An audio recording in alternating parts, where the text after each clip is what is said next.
Hello viewers, this is Jayanta Pal and আপনারা দেখছেন Jayanta Pal YouTube channel. So আজকে আমি আমার চ্যানেলে ফার্স্ট যে টিউটোরিয়ালটা আছে সেটা আমি রেকর্ড করতেছি। সো সবাইকে অসংখ্য ধন্যবাদ, চ্যানেলে আসছেন, ভিডিওটা প্লে করছেন এবং আশা করি ভিডিওটা আপনারা শেষ পর্যন্ত কন্টিনিউ করবেন। সো ভিউয়ার্স, আজকে আমরা যে টপিকটি নিয়ে কথা বলবো সেটা হচ্ছে ডিস্ক ম্যানেজমেন্ট অপশন। তো আমরা ডিস্ক পার্টিশন এবং একটা হার্ড ডিস্ক কেনার পর বা একটা এসএসডি কেনার পর আমাদের কি কি করা উচিত এবং কি কি পদক্ষেপগুলো নিলে আমরা সেটা প্রপারভাবে ইউজ করতে পারবো, অর্থাৎ ইউজ করার মতো ক্যাপাবিলিটি ডিস্কটা অর্জন করবে। সো সেইটা নিয়েই আমরা কথা বলবো। সো চলুন ভিউয়ার্স, কথা না বাড়িয়ে শুরু করা যাক আজকের video. So welcome back viewers, চলে আসলাম ইন্ট্রোর পরে। সো ফার্স্টেই আমরা হচ্ছে কম্পিউটার স্ক্রিনে চলে যাব এবং কম্পিউটার স্ক্রিনে যাওয়ার পর আমরা দেখব যে নেক্সট প্রসেসগুলো আসলে কি। সো ফার্স্টে হচ্ছে আপনার যে ডিস্কটা আছে সেটা আপনারা কানেক্ট করবেন। সো কম্পিউটার স্ক্রিনে আসার পর ফার্স্টেই হচ্ছে আপনাদের দিস পিসি অর্থাৎ ফাইল এক্সপ্লোরার ওপেন করবেন। ফাইল এক্সপ্লোরার ওপেন করার পরে চলে যাবেন হচ্ছে দিস পিসি অপশনে। দিস পিসি অপশনের ওপর রাইট বাটনে একটা ক্লিক করে জাস্ট সিলেক্ট করবেন দিস পিসি অপশনটা। দেন হচ্ছে আপনারা দিস পিসি অপশনের ওপর রাইট বাটনে ক্লিক করে দেখবেন থার্ড যে অপশনটা আছে ম্যানেজ অপশন, সেই ম্যানেজ অপশনের উপর একটা ক্লিক করে দিবেন। সো ম্যানেজ অপশনের উপর ক্লিক করার পরে আপনাদের সামনে ডিস্ক ম্যানেজমেন্ট বা কম্পিউটার ম্যানেজমেন্ট এই টাইপের একটা উইন্ডো শো হবে। সো উইন্ডোটা ওপেন হওয়ার পরে দেখেন বাম সাইডে কিছু হচ্ছে প্যানেল আছে, এখানে দেখতে পাচ্ছেন। এই প্যানেলগুলোর মধ্য থেকে দেখেন স্টোরেজের আন্ডারে অর্থাৎ দেখতে পারবেন ডান সাইডে ডিস্ক ম্যানেজমেন্ট নামে বা একটু ফোল্ড আপ হয়ে হচ্ছে ডিস্ক ম্যানেজমেন্ট অপশনটা দেখা যাবে। সো ডিস্ক ম্যানেজমেন্টের ওপর একটা ক্লিক করে দিলে দেখেন আপনাদের সামনে এই অবস্থায় ব্ল্যাঙ্ক থাকবে অর্থাৎ ব্ল্যাক থাকবে। সো দেখেন আমার এইখানে অন্যান্য যে ড্রাইভগুলো আছে সেইগুলো কিন্তু ব্লু কালার অথবা ব্ল্যাক কালার অন্যান্য কালারের এক একটা লেভেল দেওয়া আছে। বাট আমার যে ডিস্কটা আমরা এইমাত্র ইনসার্ট করলাম বা যে ব্ল্যাঙ্ক ডিস্কটা আছে, সো সেইটাই কিন্তু হচ্ছে আমাদের যে ইয়াটা আছে, লেভেলটা আছে, সেই লেভেলটা কিন্তু ব্ল্যাক টোটালি। দেন আপনাদের কি করতে হবে, এই যে ব্ল্যাক অপশনটা আছে এইটার উপর রাইট বাটনে একটা ক্লিক করে দিবেন। রাইট বাটনে ক্লিক করে দিয়ে দেন হচ্ছে আপনারা চলে যাবেন হচ্ছে মেক নিউ পার্টিশন বা মেক নিউ ভলিউম।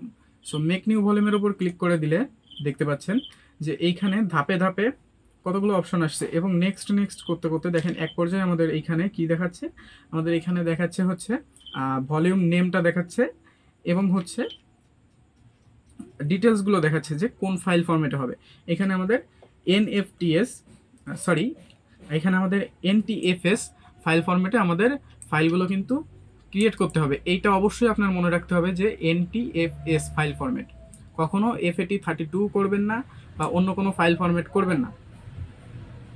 অন্য কোনো ফাইল ফরম্যাট করলে দেখা যাবে সেটা আপনি খুব বেশি স্টোরেজ ফাঁকা আছে, বাট সেইটাই কিন্তু আপনারা খুব বেশি জায়গায় ইউজ করতে পারবেন না। দ্যাট মিনস হচ্ছে মনে করেন 32 জিবির যদি একটা পেন ড্রাইভ থাকে আপনার, সেটাকে যদি আপনি পার্টিশন করেন বা 32 জিবির যদি একটা হার্ড ড্রাইভ থাকে সেটাকে যদি আপনি পার্টিশন করেন FAT32-তে, সেই ক্ষেত্রে আপনি সর্বোচ্চ হইলে 4 থেকে 8 জিবির মতো জায়গা ইউজ করতে পারবেন সেই ড্রাইভে। বাকি জায়গাগুলো কিন্তু ইউজ করতে পারবেন না। আপনাকে যখনই হচ্ছে কিছু রাইট করতে যাবেন ওইখানটায়, তখনই লেখা আসবে this drive has not enough space. So এই বিষয়টা কিন্তু অবশ্যই মাথায় রাখতে হবে। দেন হচ্ছে আমাদের সামনে দেখাচ্ছে যে কত সাইজ আমরা ক্রিয়েট করব। সো এইখানে একটা বিষয় দেখতে হবে, এখানে একটা বিষয় দেখতে হবে কি, মনে করেন আপনি চাচ্ছেন আপনার 50 জিবি একটা ফাইল বা একটা ড্রাইভ আপনি রেডি করবেন, পার্টিশন করবেন। বাট এইখানে কিন্তু আমাদের ফাইল সাইজটা দেখেন এমবিতে দিতে হবে। সো এমবি আমরা কিভাবে কনভার্ট করব, আমরা সবাই মনে রাখবো যে 1024 এমবিতে হচ্ছে 1 জিবি। তার মানে 50 জিবি হইলে হচ্ছে 1024 গুণ হচ্ছে 50। দ্যাট মিনস হচ্ছে আপনার একটু যদি গুণ করেন 50 জিবির সঙ্গে, দেখেন কত আসে, 1024টা লিখব, 1024, দেন হচ্ছে সঙ্গে গুণ করব 50কে, দেন হচ্ছে এন্টার দিলাম। দেন দেখেন 51200 এমবি। দ্যাট মিনস হচ্ছে আমরা যদি এই যে ভ্যালুর যে ঘরটা আছে এইখানটা যদি আমরা 51200 টাইপ করে এন্টার করি, তাইলে হচ্ছে আমাদের ড্রাইভটা 50 জিবি ক্রিয়েট হবে। সো আমি 50 জিবি হচ্ছে ক্রিয়েট করতেছি। দেন হচ্ছে নেক্সট একটু অপশন নেবে, ফিনিশ করলাম। ফিনিশ করার পরে হচ্ছে দেখেন একটু টাইম নেবে, কারণ হচ্ছে ড্রাইভটা আমাদের ফরম্যাট হবে। প্রত্যেকটা ড্রাইভ আপনারা এইভাবে পার্টিশন করার পরে ড্রাইভটা ফরম্যাট নেয়, তারপরে হচ্ছে ইউজ করার জন্য রেডি হয়।